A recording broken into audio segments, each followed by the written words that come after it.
ലൂക്കോസ് എഴുതിയ സുവിശേഷം 17-ാം അധ്യായം 32-ാമത്തെ വാക്യം. ലോത്തിന്റെ ഭാര്യയെ ഓർത്തുകൊള്ളുവിൻ.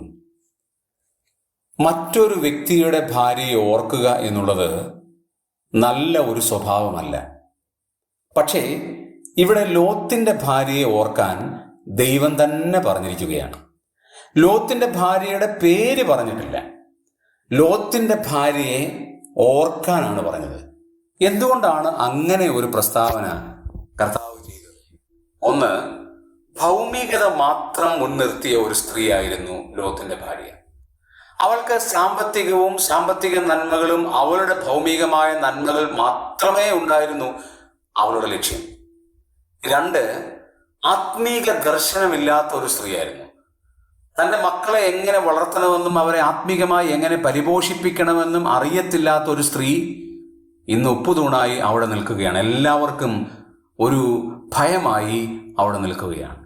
മൂന്ന്, പല ഓർമ്മപ്പെടുത്തലുകളുടെയുമായി ഇന്നും ആ സ്ത്രീ അവിടെ ഉണ്ട്. നമുക്ക് വലിയ ഓർമ്മപ്പെടുത്തലാണ്. ദൈവം പറഞ്ഞാൽ ആ വാക്ക് അതുപോലെ അനുസരിക്കണമെന്നും, വിട്ടുപോരാൻ പറഞ്ഞാൽ വിട്ടുപോരണമെന്നും, അനുസരിക്കേണ്ട കൽപ്പനകൾ അതുപോലെ അനുസരിക്കണം എന്നും ഓർപ്പിക്കുന്ന ഒരു വ്യക്തിയാണ് ലോത്തിന്റെ ഭാര്യ. അതുകൊണ്ടാണ് ലോത്തിന്റെ ഭാര്യയെ ഓർത്തുകൊള്ളുവാൻ ദൈവം നമ്മളോട് പറയുന്നത്.